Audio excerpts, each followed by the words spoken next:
Grigori, and this is Talkable San Leandro. This is the first in a series of community conversations, and tonight, or this afternoon, we are pleased to have Eva Arce with us, and she is running for City Council person for District, is it? One.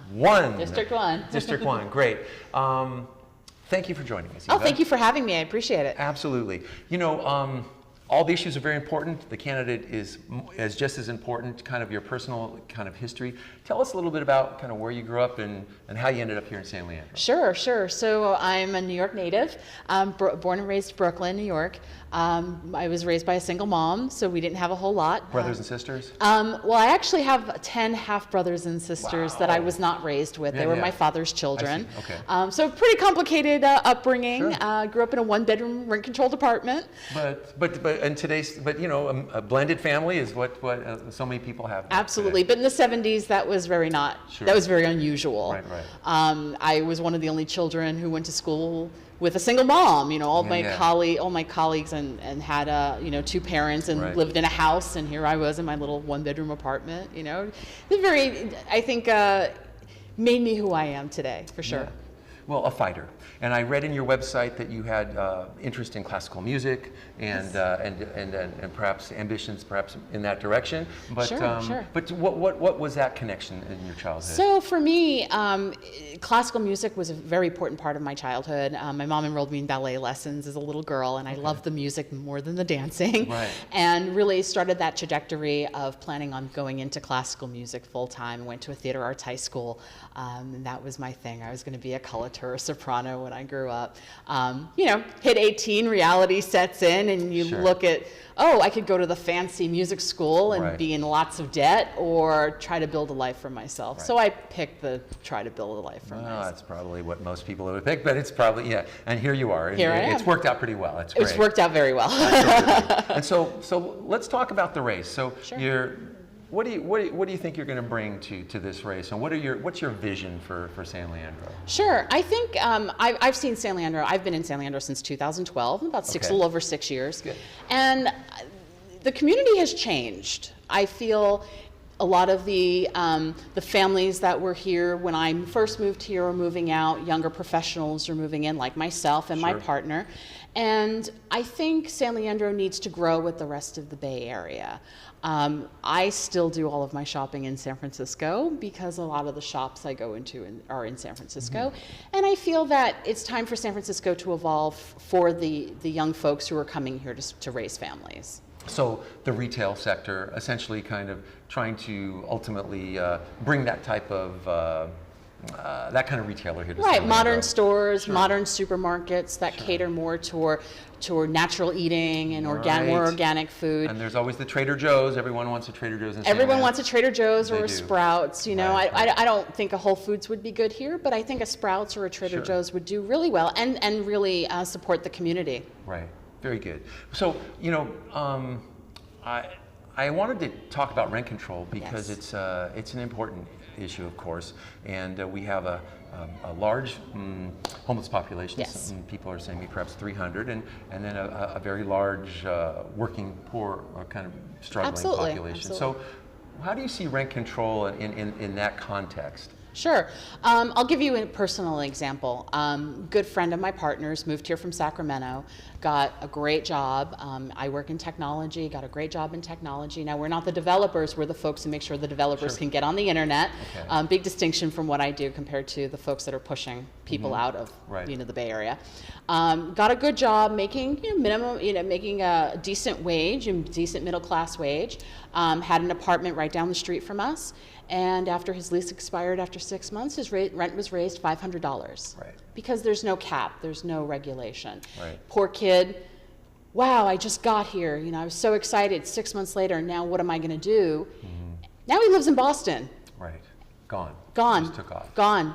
And I fear that we're losing talented people, young people, because rents just go up based on the market and they're not controlled. Your salary doesn't raise every 6 months, and sometimes not even every year. Right. Oh, right. And exactly. rent needs to be really reflective of that and really controlled. I want to keep people in their homes, and I think families and seniors deserve, if they've been renting, regardless of whether they've been renting or own, they should have a right to stay in their homes. Yeah.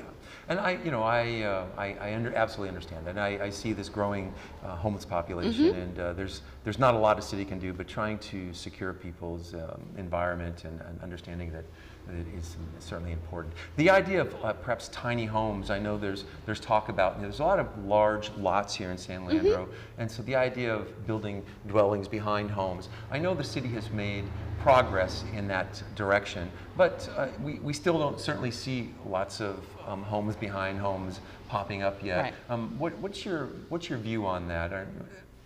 Sure. I think the city can encourage homeowners, if homeowners have the space and are willing to. Sometimes having an apartment where you have someone you don't know living in the back can be intrusive, and I completely understand that. But with that also, if I can talk a little bit about the repealing Costa-Hawkins, which is also coming up on the ballot.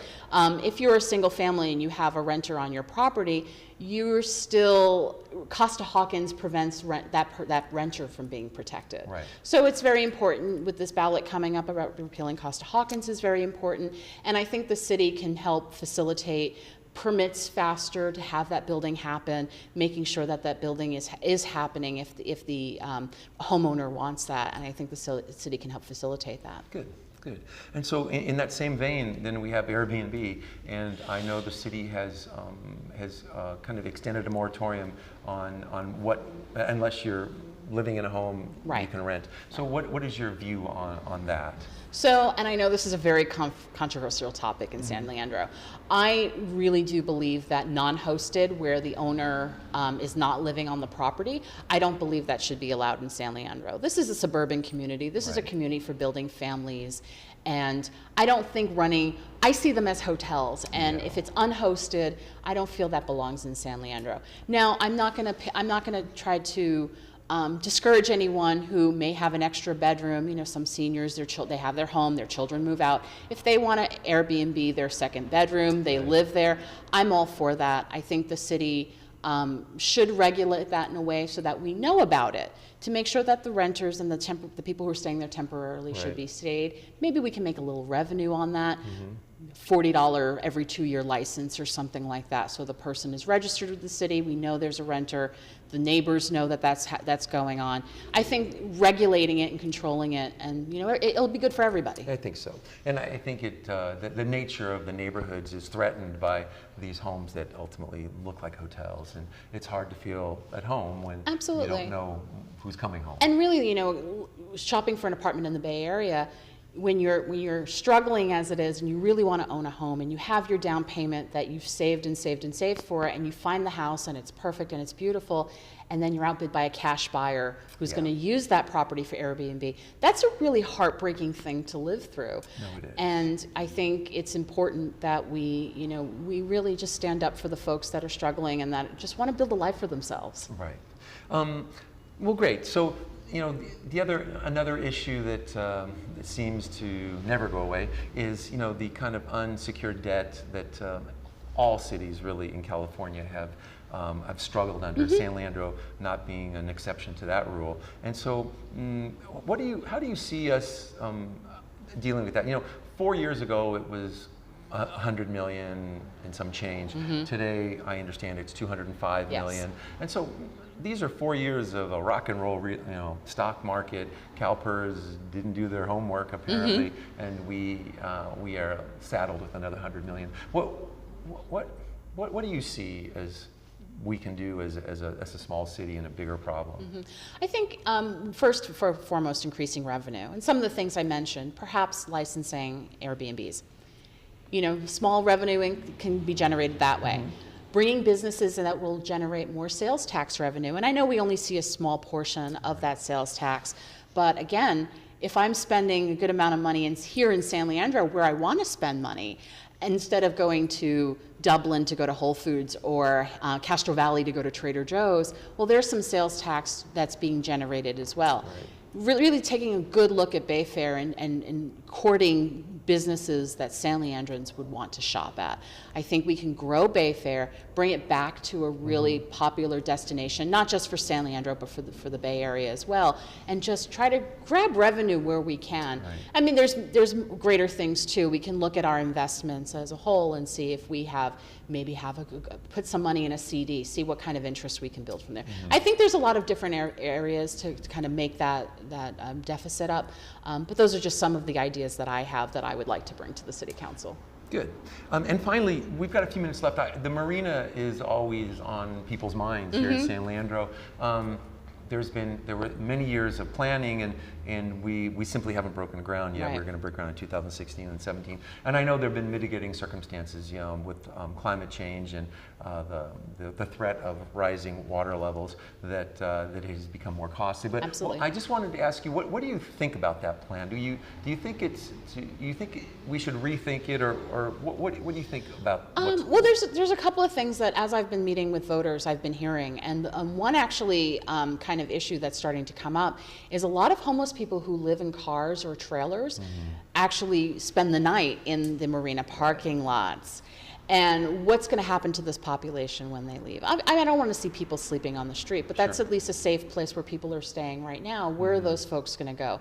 So I take pause with the marina development. While I feel we need to develop affordable housing in San Leandro, it is far from BART, and the public transportation is lacking in the marina. And I hope that if I am so lucky enough to be on the City Council, I'll take a look at the public transportation out there as well. But development is good, and new housing is good if it's affordable. I don't know if the City Council has negotiated affordable housing units. I believe they had. I don't, off the top of my head, recall that number. But is it really a viable? Is it really good for San Leandro? I'm still not 100% sure that it is. Yeah, and again, we need to entice the developer to come out there and spend the money, and until they see an opportunity that perhaps will not come to fruition as we had hoped. Right, right. Well, we're coming to kind of the end of our moment here. Is there anything else that you'd like to bring up or talk to the citizenry of San Leandro about? Well, again, I thank you very much for your time. Well, I really appreciate you having me today. Thank you for running. I wanted to say that initially. We just don't have a democracy without and a conversation without people running. So thank you very much. Yeah, and I feel that I bring a fresh perspective and if I'm so lucky to get elected, I will bring a fresh perspective to the City Council because of my experiences. I feel like growing up in New York City and growing up with rent control, my grandmother probably would have been homeless if it wasn't for rent control. Well, she would have been living with us in our one bedroom, and that wouldn't have been such a good a situation either. I'm coming with a fresh perspective, and my intentions is really for the people of San Leandro. I want to represent everyone of all colors, all social statuses. I want to represent everybody here in San Leandro, including that motorcycle. And I really want to listen to what people have to say, and my promise is if I am elected, my door will always be open. Well, very good. Well, it's been a pleasure, and good luck to you. Thank you so much. much I want to thank our listening audience for coming in and dropping in on Talkable San Leandro. And with that, I'll let you go, and make sure you keep talking and keep that conversation up. Thank you very much. Thank you.